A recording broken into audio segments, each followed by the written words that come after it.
हरे कृष्णा, जय श्री कृष्णा। कथामृत की एक और नई कथा में आप सभी का स्वागत है। तो हम नारद जी की बहुत सारी कहानियां सुन चुके हैं और बहुत सारी कहानियां हैं।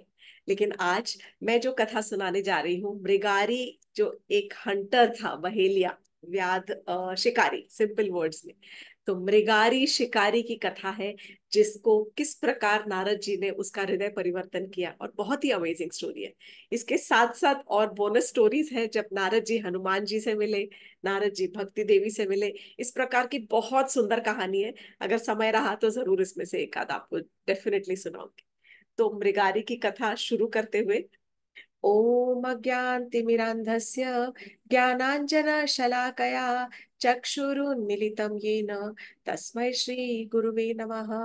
वाञ्छकल्पतरुभ्यश्च कृपा सिन्धुभ्य एव च पतितानां पावनेभ्यो वैष्णवेभ्यो नमो नमः। हे कृष्ण करुणा सिंधु दीनबंधु जगतपते गोपेश गोपिका कांत राधा कांत नमोस्तुते। तप्त कांचन गौरांगी राधे वृंदावनेश्वरी वृषभानुसुते देवी प्रणमामि हरि प्रिये। हरे कृष्णा कृष्ण कृष्ण हरे हरे, हरे राम राम राम हरे हरे।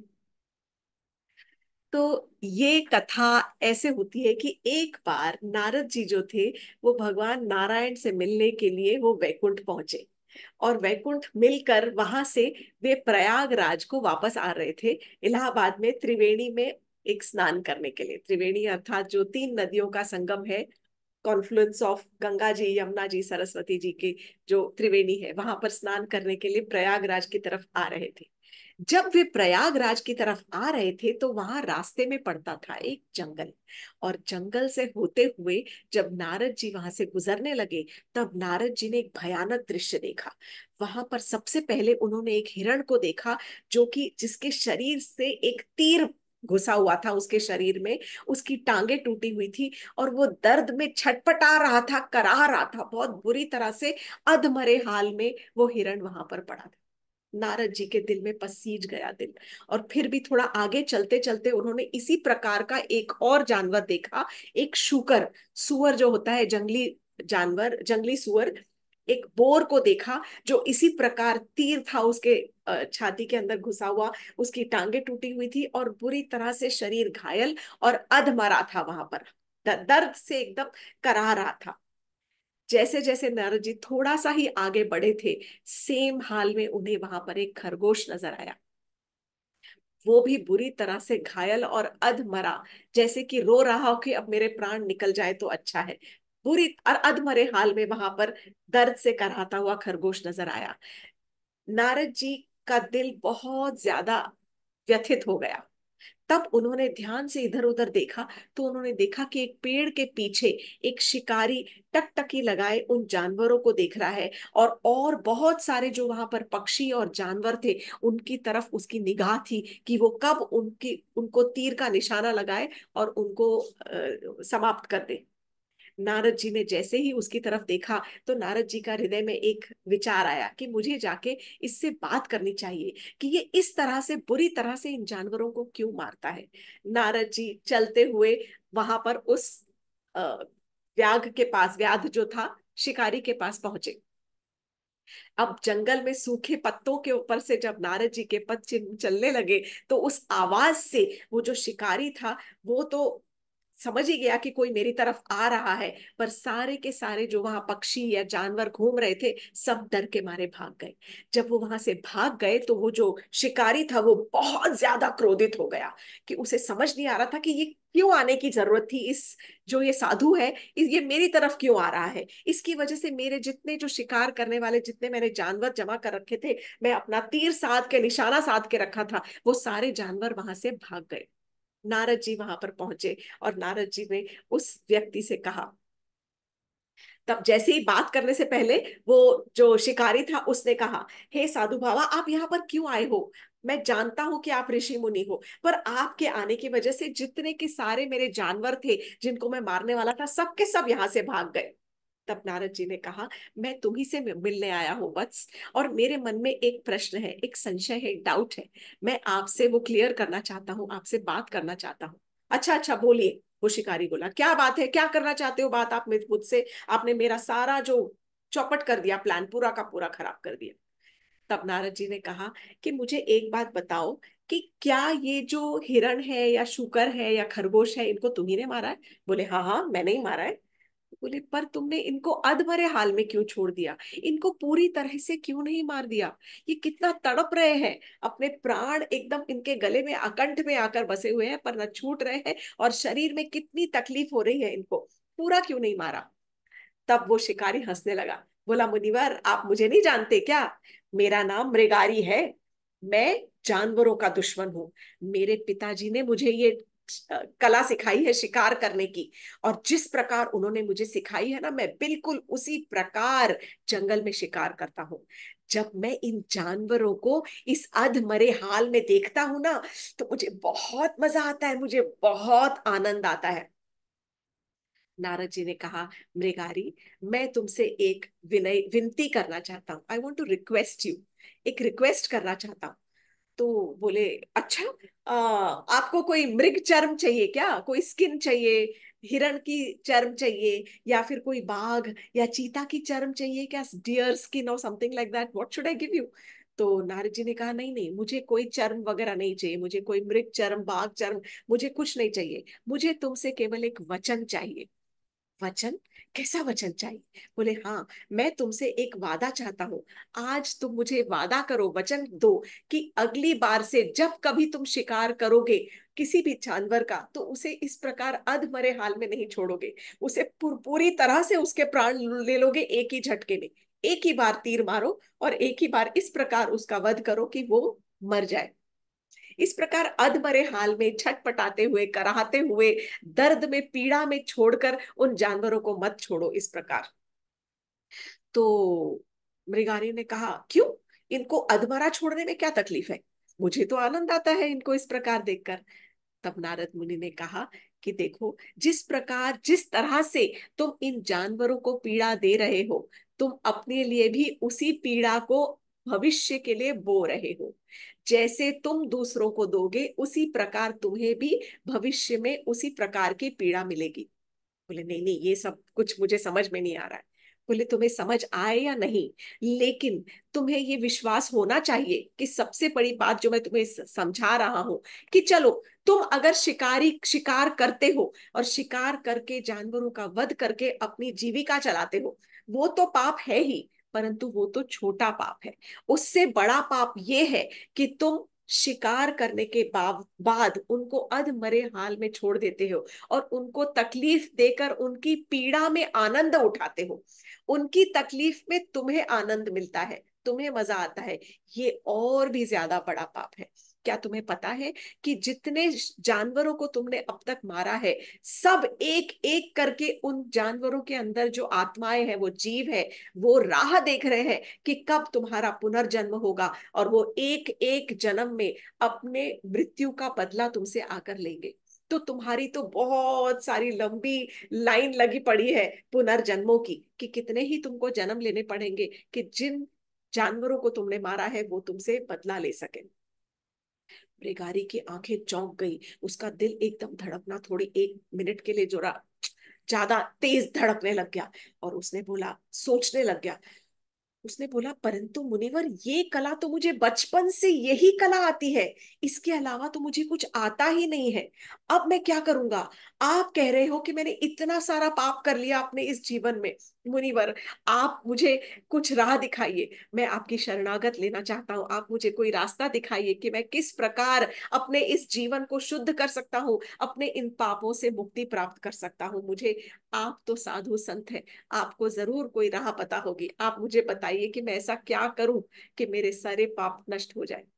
नारद मुनि ने कहा, सबसे पहले अपना ये जो धनुष है ना, इस धनुष को तोड़ दो। अरे, ऐसे कैसे मुनिवर, ये मैं कैसे कर सकता हूँ? यदि मैंने धनुष तोड़ दिया, मैं तो भूखा मर जाऊंगा। मेरी बीवी, सारे मेरी जो पत्नी है घर पे, सब भूखे रह जाएंगे।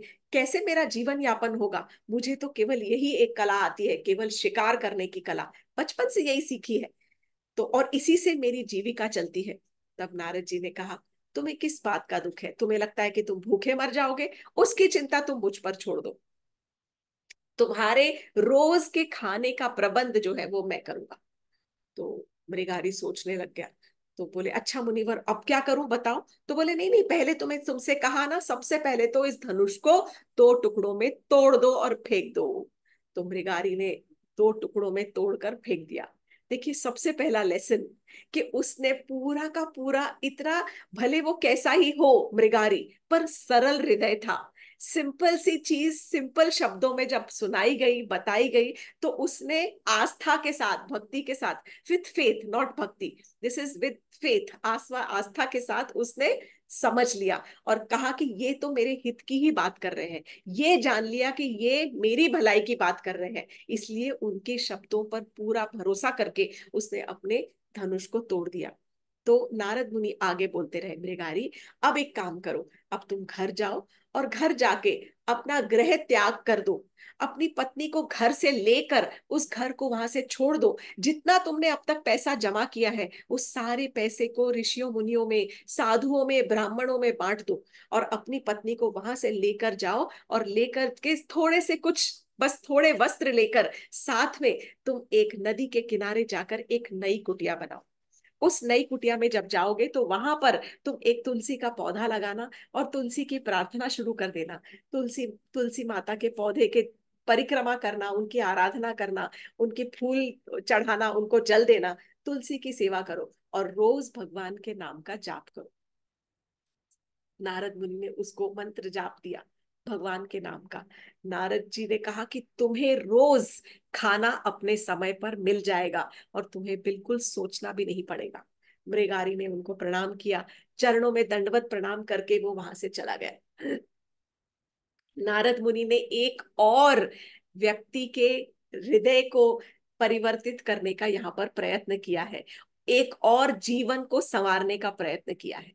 मृगारी गया अपने घर, उसने जैसा गुरुदेव ने कहा था, नारद मुनि ने जैसा कहा था, उसी प्रकार सेम किया। गृह त्याग कर दिया, अपने सारा जो पैसा रुपया था वो सब ब्राह्मणों में और साधुओं में बांट दिया, और कुछ वस्त्र लेकर वो एक नदी किनारे जाकर उसने छोटी कुटिया बनाई, वहां पर एक तुलसी जी की स्थापना करके और उसने तुलसी की सेवा शुरू कर दी। रोज नारद मुनि एक समय पर या दो समय पर उसके भोजन का प्रबंध करके कुछ भोजन उसके घर व्यवस्थित प्रकार से भेज देते थे। ये कुछ दिनों तक चलता रहा, जब नारद जी उसके घर उसका भोजन भेजते रहे। कुछ ही दिनों में उस मृगारी की अ, जो नाम था, उसके जो मतलब फेम था, वो इतना प्रख्यात हो गया कि आसपास के गांव में सब मृगारी को एक साधु समझने लग गए कि भैया ये साधु तो रोज सेवा करते हैं और रोज तुलसी जी की सेवा करते हैं और रोज भगवान के नाम का जाप इतना करते हैं, बहुत शुद्ध हृदय साधु साधु है।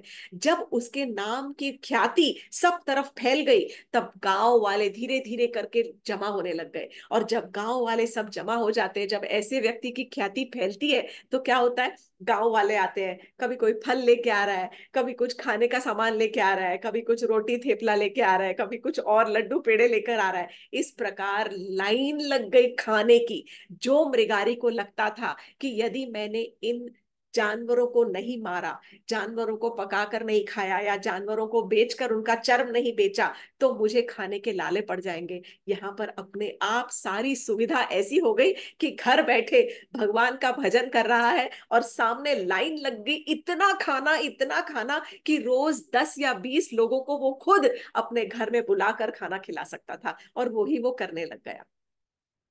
अब ऐसा हुआ कि एक बार, धीरे धीरे नारद मुनि ने तो खैर बंद कर दिया, एंड दिस बिकेम, ये उनका रूटीन हो गया मृगारी का। एक बार नारद मुनि पहुंचे पर्वत मुनि के पास और पर्वत मुनि से कहा, आइए मुनिवर, मैं आपको एक चमत्कार दिखाता हूँ। तो पर्वत मुनि बोला, अच्छा, कहाँ ले जा रहे हो? बोला, आप चलिए तो मेरे साथ। तब नारद मुनि पर्वत मुनि को लेकर उसी जंगल में नदी के किनारे पर पहुंचते हैं और मृगारी से भेंट करने के लिए लेकर आते हैं। मृगारी ने देखा कि अरे, आज तो मेरे भाग्य खुल गए, आज दो इतने महान बड़े बड़े संत मेरे घर के द्वार पर पधारे हैं। मृगारी भागता हुआ वहां पर पहुंचा। अब मृगारी देख रहा है कि नारद मुनि खड़े हैं, पर्वत मुनि खड़े हैं, और वो उनको दंडवत प्रणाम करना चाहता है, साष्टांग नमस्कार पूरा लेट कर। परंतु जैसे ही उसने देखा, वो झिझक रहा है, ही इज हेजिटेटिंग, वो प्रणाम नहीं कर पा रहा है। क्यों? क्योंकि उसने नीचे देखा कि नारद मुनि के चरणों के पास वहां पर चींटियों की एक लाइन लगी हुई है। बहुत सारी चींटियां ऐसे रेंग रही है और वहां पर घूम रही है।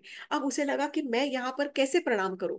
उसने अपनी दुशाला उतारी, शॉल उतारी, दुशाला उतार कर हल्के से मिट्टी को वहां पर बुहारा, हल्के से झाड़ दिया मिट्टी को। कितना सारी की सारी जो चींटियां है जो नीचे फर्श पर चल रही है, मिट्टी में चल रही है, उन मिट्टियों को साइड में कर दिया, एक किनारे लगा दिया उन चींटियों को। और उसके बाद वो साष्टांग प्रणाम करने के लिए, उसने दंडवत प्रणाम करने के लिए वो जमीन के ऊपर, धरती के ऊपर लेट गया।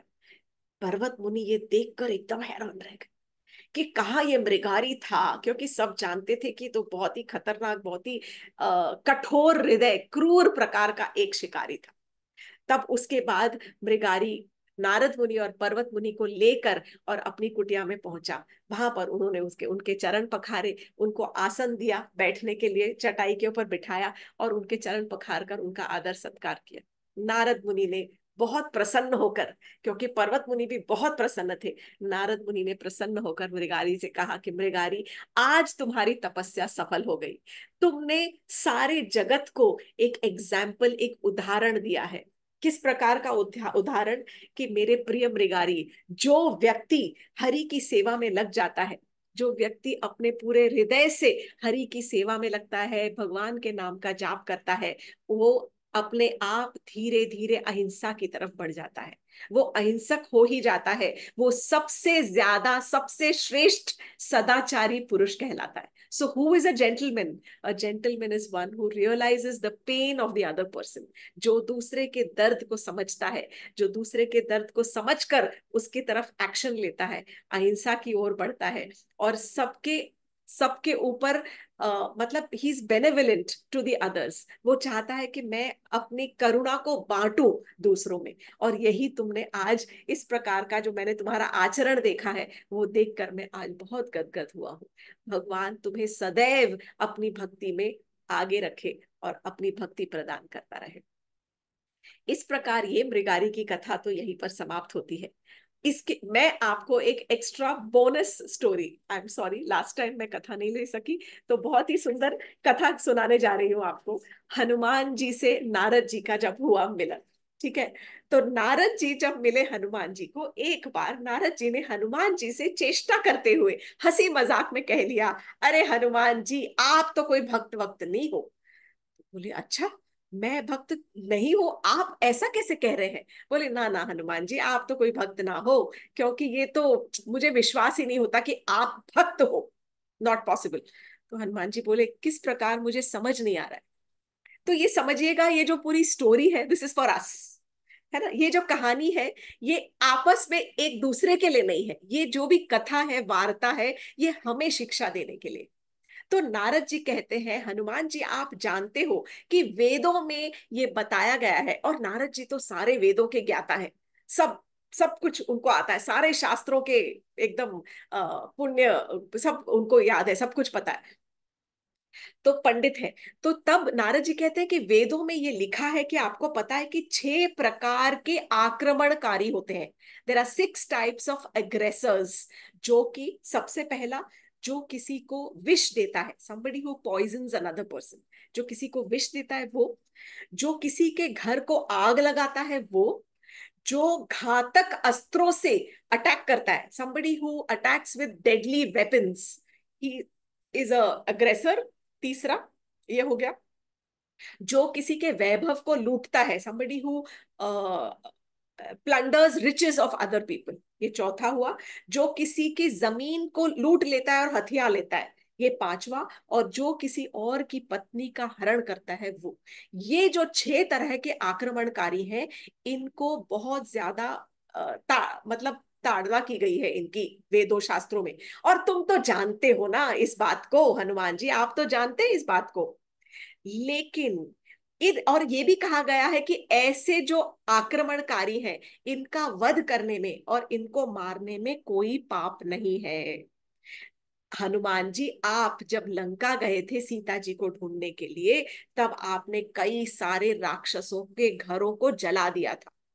मैं आपको भक्त कैसे मानूं? आपने तो वो बेचारे राक्षस थे, उनके सारे सारे महलों को और घरों को जला दिया। और यहाँ पर तो खास लिखा हुआ है कि जो दूसरे के घर को आग लगाता है वो भी एक आक्रमणकारी होता है, तो वो भक्त कैसे हो सकता है? तो हनुमान जी कहने लगे, हनुमान जी समझ गए कि नारद जी उनसे क्या जवाब चाहते थे। तो हनुमान जी ने कहा कि नारद मुनि, जो भक्त होता है ना, जो राम भक्त होता है, वो भगवान का नाम तो लेता ही है, लेकिन उसका एक कर्तव्य और होता है। और वो कर्तव्य ये है कि जब कहा जहां कहीं भी वो किसी लावारिस शव को देखता है, तो वो उसके अंतिम संस्कार करता है, उसकी अंतिम क्रिया करता है, और उसको इसी प्रकार छोड़ नहीं देता।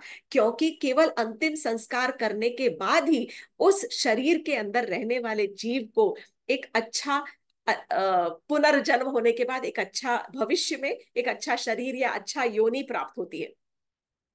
ये तो आप जानते हो कि अ, अंतिम संस्कार करना जरूरी होता है। तो जब मैं लंका गया तो मैंने वहां पर देखा कि वहां पर कोई भी राक्षस जो था, सब राक्षस बड़े बड़े महलों में रह रहे थे, बड़े बड़े ऊंचे ऊंचे महलों के अंदर रह रहे थे। लेकिन महलों के अंदर रहते हुए भी वो कोई भी भगवान का नाम नहीं ले रहा था। और नारद जी, आप तो ये भी जानते हो कि हमारे शास्त्रों में ये भी तो लिखा है कि जो जीव भगवान का नाम नहीं लेता, उसका जीवन तो शव के ही बराबर होता है। तो इसीलिए जब मैंने वहां पर देखा कि ये राक्षस बड़े बड़े महलों में ले रह रहे हैं और भगवान के नाम का कोई उच्चारण भी नहीं कर रहा, तो मुझे लगा कि अरे, इनकी जिंदगी तो बिल्कुल it is as good as a dead body, एकदम मृतक के बराबर की इनका जीवन है। इनका जो जीव है अंदर बेचारा छटपटा रहा है इस शरीर से निकलने के लिए, क्योंकि ये शरीर तो अपने दायित्व को पूरा ही नहीं कर रहा है, आत्मा की तरफ, परमात्मा की तरफ जो इसका कर्तव्य है, दायित्व है, उसको पूरा ही नहीं कर रहा है। तो इसीलिए मैंने क्या किया, मैंने सारे राक्षसों के महलों को अग्नि दे दी, जैसे दाह संस्कार करते हैं इसी प्रकार, क्योंकि वे मृतक का जीवन जी रहे थे, they were living as good as dead bodies. So I performed their final rites, मैंने उनके अंतिम संस्कारों को संपन्न किया, उनका दाह संस्कार वहीं पर कर दिया। हाँ, लेकिन जब मैं विभीषण के घर के ऊपर से जा रहा था, तब केवल विभीषण के ही महल से मुझे भगवान के नाम के उच्चारण की आवाज आ रही थी, तो मैंने उस घर को बिल्कुल हाथ भी नहीं लगाया। नारद मुनि ये आंसर सुन के, जवाब सुन के बहुत प्रसन्न हुए। तो ये नारद मुनि की ही कृपा है कि ये हमें बताना चाहते हैं, they want he wanted us to know that हमारा जो जीवन है वो यदि हम भगवान का नाम नहीं लेते हैं, तो it is as good as a dead life that we are leading. उनकी ही कृपा है जो ये वार्तालाप हुआ, नहीं तो हनुमान जी से ये वार्तालाप करने का कोई अर्थ नहीं था। ये वार्तालाप हुआ तो ये कथाओं में आया और ये कथा हम तक पहुंची, कि ताकि हम ये समझे कि हमारा जो ये जीवन है, यदि हम इस जीवन में भगवान का नाम नहीं लेंगे, भगवान को समर्पित समर्पित नहीं होंगे, तो हमारा जीते जी जीवन जो है वो एक मृतक का जीवन है, एमलेस। आप जिंदगी में कितना ही एम कर लो कि मुझे इतने करोड़ रुपए कमाना है, इतना चार गाड़ी चाहिए, छह गाड़ी चाहिए, फलाना बनना है, ऐसा इंडस्ट्रियलिस्ट बनना है, लेकिन यदि आप उस जीवन के अंदर भगवान को नहीं जोड़ेंगे तो पूरा इट इज ऑल निरर्थक जीवन, यूजलेस, एब्सोल्युटली एमलेस, बिना, इट इज जैसा कि कह रहे हैं एक मृतक का जीवन है, a life led by a dead body, एक डेड लाइफ है। सो भगवान का नाम जो है वो जगत को पवित्र करने वाला है। एक समय है हमारे पास, तो एक छोटी सी और कथा सुना रही हूँ।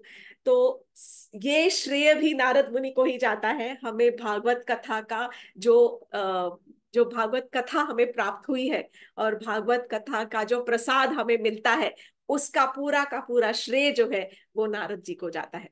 एक तो उन्होंने खास डेफिनेटली वेद व्यास को इंस्पायर किया था कि वो भागवतम की रचना करें, तो it is only because of him that we have got. तो ये कथा भागवतम में ही आती है कि जब नारद मुनि हरिद्वार से वृंदावन की ओर प्रस्थान कर रहे थे, जा जा रहे थे, वहां पर वृंदावन में जाकर उन्होंने देखा कि वहां के जंगलों में एक बूढ़ी सी स्त्री रो रही है। वो रो रही थी, एक्चुअली वो वृद्धा नहीं थी, sorry, she was a young women, बहुत जवान स्त्री थी और वो रो रही थी। खूब रोए जा रही थी, और उसके बगल में दो उसके पुत्र थे जो बहुत वृद्ध थे. So she was young and her two sons over there were very old and she was crying bitterly. बहुत ज्यादा वो रो रही थी. तब जब नारद मुनि ने उसकी उसका हाल देखा, तो वो पूछने लगे कि आप कौन हो. तो तब उस स्त्री ने कहा कि मुनिवर, मैं भक्ति देवी हूँ, और ये जो मेरे दो पुत्र हैं, मैं बहुत कमजोर हो गई हूँ, और ये जो मेरे दो पुत्र हैं, ये बहुत ज्यादा कलयुग के प्रभाव से ये कमजोर हो गए हैं. तो मुझे आप राह बताइए, मुझे आप हेल्प कीजिए, मदद कीजिए. मुझे बताइए कि किस प्रकार हम इस कलयुग में, मेरे जो ये पुत्र हैं ज्ञान और वैराग्य, और उनके साथ में मैं, हम किस तरह फ्लरिश कर सकते हैं, हम किस तरह रिवाइव कर सकते हैं, हम पुनर्जीवित हो सकते हैं. मेरे जो जो पुत्र है ज्ञान और वैराग्य, ये बहुत कमजोर हो गए हैं. तब नारद मुनि को बहुत उनको देखकर दया आ गई. सीधा नारद मुनि पहुंचे कहा, क्षीर सागर, भगवान विष्णु के पास. और उन्होंने सारा वृत्तांत कह सुनाया कि इस प्रकार मुझे तो कलयुग आ गया है, और मुझे कलयुग में भक्ति देवी मिली, और भक्ति देवी के जो पुत्र है ज्ञान वैराग्य, वो तो बहुत कमजोर हो गए हैं, एकदम बुढ़ापा सा आ गया है, जीर्ण अवस्था में है. किस प्रकार चलेगा भगवान, ये सब कैसे होगा. तो भगवान मुस्कुराए और कहा कि ऐसा करो नारद जी, इसका उत्तर आपको ब्रह्मा जी देंगे, आप ब्रह्मा जी के पास ही जाइए. तो भगवान जो नारद मुनि थे, सीधा ब्रह्मा जी के पास पहुंचे. ब्रह्मा जी ने कहा, और वो ही सवाल उन्होंने ब्रह्मा जी से पूछा. तब ब्रह्मा जी ने कहा, ब्रह्मा जी तो सफेद पद्म के ऊपर, सफेद लोटस के ऊपर बैठे हुए थे, श्वेत लोटस. और तब उस वक्त ब्रह्मा जी ने कहा, नारद जी, आप बद्रिकाश्रम जाइए. कलयुग में केवल एक ही प्रकार से भक्ति देवी की जो पुनर्जीवित है, वो किस प्रकार पुनर्जीवित होंगी, एक ही उसका रास्ता है, और वो है भागवतम कथा को श्रवण करना.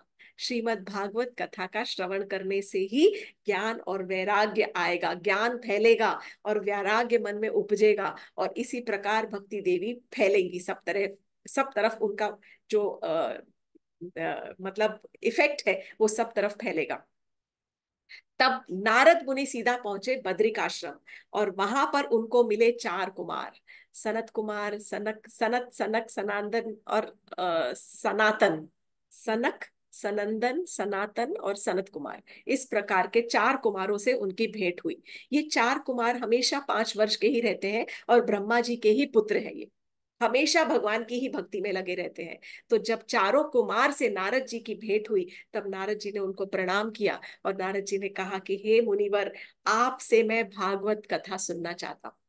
तो सबसे प्रथम जो भागवत कथा हुई, वो नारद जी ने उनसे कहा. तब गंगा जी के तट पर हरिद्वार में बैठकर, वहां पर हरिद्वार में गंगा जी के तट पर चारों कुमारों ने नारद मुनि को सबसे पहली श्रीमद् भागवत कथा सुनाई. उसके बाद नैमिषारण्य में सूत गोस्वामी ने शौनक आदि ऋषियों को ये कथा सुनाई. और फिर जो हम भागवत कथा पढ़ते हैं, भागवतम, श्रीमद् भागवतम, वो कथा तो परीक्षित महाराज को सुखदेव गोस्वामी ने सुनाई हुई है. So this is all only because of the special mercy of Narad मुनि. केवल नारद मुनि की ही कृपा के कारण सबसे पहले तो भागवतम लिखी गई, और भागवतम सुनने को मिली. और यही भागवतम जब सुनते हैं और कलयुग में इसका प्रचार होता है, तो भक्ति देवी फ्लरिश होती है, ज्ञान सब तरफ बढ़ता है और फैलता है. That is how we know our relationship with the Lord. Because knowledge होगी, ज्ञान होगा, तभी हमारा, हमें अपने प्रभु के साथ हमारा क्या संबंध है वो समझ में आएगा. और ये जब जब ज्ञान आता है, तब धीरे धीरे हृदय में सब भौतिक चीजों से धीरे धीरे थोड़ी आसक्ति और फिर थोड़ा सा वैराग्य मन में उत्पन्न होता है, और डिटैचमेंट होता है. That is the essence of life. तो आज की कथा को हम यहीं समाप्त करेंगे. नारद मुनि की बहुत सारी, हर जगह शायद अब आती रहेंगी, जैसे जैसे नारद मुनि का की चर्चा होगी, नारद मुनि का मेंशन होगा, कोई ना कोई कहानी में जरूर होगा, अरे नारद मुनि ने तो कृष्ण भगवान जी का विवाह करवाया था रुक्मिणी से. मतलब ऐसे नहीं करवाया था, but he was like a messenger, यहाँ की बात वहां, वहां की बात यहाँ. तो बहुत ऐसे छोटी छोटी चीजें, स्निपेट्स कभी याद आएंगी तो मैं आपको बताऊंगी. बट फिलहाल हमने नारद जी की बहुत सारी कथाएं सुनी है. एंड नारद मुनि सबसे श्रेष्ठ गुरु, सबसे करुणामय गुरु. एक बार अगर उनको किसी पर दया आ जाती है, तो वो उसका उद्धार करके ही छोड़ते हैं. और जब उनका हृदय आ जाता है कि अरे ये तो भगवान का बड़ा भक्त है, बहुत बेचारा परेशान रहता है, बहुत जब से कोशिश कर रहा है भक्त बनने की, चलो मुझे दया आ गई है, तो वो कृपा कर देंगे और सबका बेड़ा पार हो जाए। नारद मुनि की जय। आज की कथा को, कथामृत को हम यही विराम देंगे। हरे कृष्णा, जय श्री कृष्णा। कुछ और नई कथाएं सुनने की इच्छा हो तो जरूर मुझे बताइए। I will try to read up all two stories also. Thank you so much for joining with कथामृत।